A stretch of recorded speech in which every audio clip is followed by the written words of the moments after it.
July 30 രാവിലെയാണ് വയനാട്ടിൽ ഉരുൾപൊട്ടൽ ദുരന്തമുണ്ടാകുന്നത്.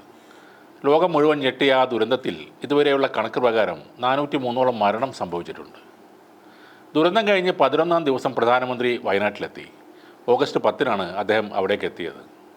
കേന്ദ്രത്തിൻ്റെ സാമ്പത്തിക അവഗണനയിൽ ബുദ്ധിമുട്ടുന്ന കേരളത്തിന് കേന്ദ്ര സഹായം വല്ലതും കിട്ടുമെന്ന പ്രതീക്ഷയോടെ ഈ നാട് മൊത്തം കാത്തിരിക്കുകയായിരുന്നു. നരേന്ദ്രമോദി എത്തി ദുരന്ത സ്ഥലം സന്ദർശിച്ചു. അദ്ദേഹം ദുരന്ത ബാധിതരെ സന്ദർശിച്ചു. അവിടെയുള്ള കുഞ്ഞുങ്ങളെ എടുത്തു. എല്ലാ ചാനലുകളിലും ലൈവായി ഒരു ദിവസം നിറഞ്ഞു നിന്നിരുന്നു. പിന്നീട് അദ്ദേഹം അതേപോലെ തിരിച്ചുപോയി. ഇപ്പോൾ സെപ്റ്റംബർ മാസം അവസാനിക്കാറായി. കേന്ദ്രത്തിൽ നിന്നും എന്താണ് കേരളത്തിന് ഈ ദുരന്തത്തിന് സഹായമായി കിട്ടിയിട്ടുള്ളത്?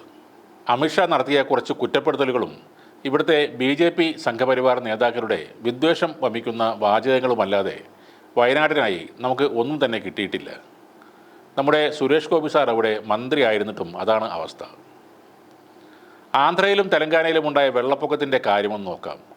കേന്ദ്രവിഹിതം ഉൾപ്പെടെ ആന്ധ്രാപ്രദേശിനും തെലങ്കാനയ്ക്കും സംസ്ഥാന ദുരന്ത നിവാരണ ഫണ്ടിൽ നിന്ന് 3448 കോടി രൂപ അടിയന്തര സഹായം നൽകി.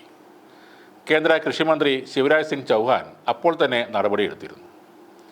ഇരു സംസ്ഥാനങ്ങളിലും ഇതുവരെ കണക്കാക്കിയ മരണസംഖ്യ തെലങ്കാനയിൽ 16ഉം ആന്ധ്രാപ്രദേശിൽ 19ഉമാണ്.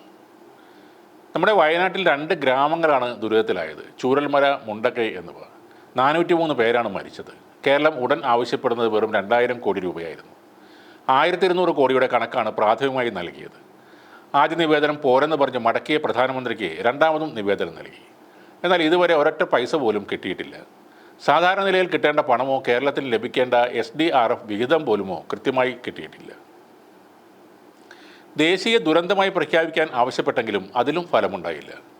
അങ്ങനെ പ്രഖ്യാപിക്കുകയോ സഹായം നൽകുകയോ ചെയ്തില്ലെന്ന് മാത്രമല്ല, കേരളത്തിന് അർഹമായ ദുരന്ത നിവാരണ ഫണ്ടിൻ്റെ കണക്ക് പോലും നമ്മളെ ഞെട്ടിക്കുന്നതാണ്. ധനകാര്യ കമ്മീഷന്റെ നിർദ്ദേശപ്രകാരം സംസ്ഥാന സർക്കാരുകൾക്ക് നൽകുന്ന ദുരന്ത നിവാരണ ഫണ്ടാണ് സ്റ്റേറ്റ് ഡിസാസ്റ്റർ റിലീഫ് ഫണ്ടും നാഷണൽ ഡിസാസ്റ്റർ റിലീഫ് ഫണ്ടും. ഓരോ സംസ്ഥാനങ്ങൾക്കും ഈ 2 ഫണ്ടുകളും പ്രത്യേകമായി ഉള്ളതാണ്. NDRF ഫണ്ട് മുഴുവൻ കേന്ദ്രവിഹിതമാണ്. ദുരന്തമുണ്ടായാലും ഇല്ലെങ്കിലും ഫണ്ട് സംസ്ഥാനങ്ങൾക്ക് നൽകണം. ദുരന്തങ്ങൾ ഉണ്ടാകുമ്പോൾ അത് വേഗത്തിലാക്കുകയും വേണം എന്നാണ് പതിവ്. ഒരു വർഷത്തെ തുക എല്ലാ ജൂണിലും ആദ്യ ഗഡുവായും ഡിസംബറിൽ 2ാം ഗഡുവായും നൽകണം. സംസ്ഥാന ദുരന്ത നിവാരണ ഫണ്ടിൻ്റെ വിതരണം ഒന്ന് നോക്കാം. SDRFൽ 75% കേന്ദ്ര വിഹിതവും 25% സംസ്ഥാന വിഹിതവുമാണ്. 2021-25 കാലയളവിലേക്കുള്ള കേരളത്തിൻ്റെ SDRF വിഹിതം 1852 കോടി രൂപയാണ്. 5 കൊല്ലത്തേക്ക് മറ്റു ചില സംസ്ഥാനങ്ങളുടെ ഇതേ കണക്കൊന്ന് നോക്കാം. ആന്ധ്രാപ്രദേശിന് 6591 കോടിയാണ്. ഗുജറാത്തിന് 7802 കോടി. മഹാരാഷ്ട്രക്ക് 10728 കോടി. ഉത്തർപ്രദേശിന് 11396 കോടി. അപ്പോഴാണ് കേരളത്തിന് വെറും 1852 കോടി. വയനാട് ദുരന്തമുണ്ടായ ഈ സാമ്പത്തിക വർഷം എങ്ങനെയാണ് കേരളത്തിന് പണം നൽകിയത്? കേന്ദ്രവിഹിതം 292.2 കോടി രൂപയാണ് ലഭിക്കേണ്ടത്. ആദ്യ ഗഡു 145.6 കോടി രൂപയാണ് ഇതുവരെ നൽകിയത്. 2ാം ഗഡുവെങ്കിലും നൽകാമായിരുന്നു. വയനാട് ദുരന്തമുണ്ടായതിൻ്റെ പേരിൽ ഈ തരാനുള്ള പൈസയെങ്കിലും കേരളത്തിന് തന്നുകൂടെ എന്നതാണ് ഇപ്പോഴത്തെ ചോദ്യം. ഇനി മറ്റു സംസ്ഥാനങ്ങളുടെ ഈ വർഷത്തെ SDRF വിഹിതം ആദ്യം നോക്കാം.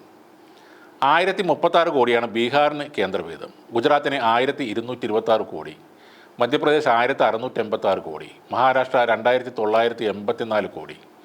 ഉത്തർപ്രദേശ് 1791 കോടി. കേരളത്തിന് വിഹിതം ഒന്നുകൂടി നോക്കാം, 292 കോടി. എന്നാൽ കേരളത്തിനുണ്ടായ പോലെ ഒരു ദുരന്തം ഇന്ത്യയിലെ മറ്റൊരു സംസ്ഥാനത്തും ഉണ്ടായിട്ടില്ല. അതുകൊണ്ട് ഉള്ള വിഹിതം കേരളത്തിന് വേഗം തീർത്തു കൊടുക്കുകയായിരുന്നു കേന്ദ്രം ചെയ്യേണ്ടത്. അതും ഉണ്ടായില്ല. എന്നാൽ ഈ വർഷത്തെ മുഴുവൻ വിഹിതവും അതിലും കുറച്ച് കൂടുതലും ആദ്യ ഗഡുവായി തന്നെ ഉത്തർപ്രദേശിന് കൊടുത്തിട്ടുണ്ട്. അവരുടെ വിഹിതം 1791 കോടിയാണ്. അവർക്ക് ആദ്യ ഇൻസ്റ്റാൾമെൻറ്റ് തന്നെ 1748 കോടി കൊടുത്തു കഴിഞ്ഞു. കർണാടകത്തിൽ വെള്ളപ്പൊക്കം ഉണ്ടായപ്പോൾ NDRF ഫണ്ടിൽ നിന്ന് 3454 കോടി രൂപ അപ്പോൾ തന്നെ കൊടുത്തു. തമിഴ്നാടിന് 276ഉം സിക്കിമിന് 221ഉം ഹരിയാനയ്ക്ക് 66 കോടിയും അനുവദിച്ചു. നമ്മൾ ചോദിക്കുന്നത് നമുക്ക് ലഭിക്കാനുള്ള SDRF വിഹിതത്തിലെ ബാക്കി തുകയെങ്കിലും തരാൻ വേണ്ടിയാണ്. പ്രധാനമന്ത്രി വന്ന് കുട്ടികളെ കൊഞ്ചിച്ചതുകൊണ്ടോ സുരേഷ് ഗോപി തമ്പുരാൻ ചമഞ്ഞ് കസവുമുണ്ടും പുതച്ച് തൃശ്ശൂരിൽ കൂടി ഘോഷയാത്ര നടത്തിയതുകൊണ്ടോ ഇവിടെ ആർക്കും ഒരു ഗുണവുമില്ല. കേന്ദ്രത്തിൻ്റെ ഈ കാര്യങ്ങൾ ചോദിക്കാൻ നമുക്ക് സുരേഷ് ഗോപി എന്നൊരു മന്ത്രി ഉണ്ടെന്ന് വിചാരിച്ചാൽ അത് തെറ്റാണ്. അദ്ദേഹത്തിന് തൃശ്ശൂരിലെ പൂരം നടത്താനും പുലികളിക്കും മാത്രമേ താല്പര്യമുള്ളൂ. ഇത് നമ്മൾ നേരത്തെ തിരിച്ചറിയേണ്ട ഒരു കാര്യമായിരുന്നു, ചുരുങ്ങിയ പക്ഷം ലോക്സഭാ ഇലക്ഷന് മുന്നെയെങ്കിലും. ചെയ്യുക.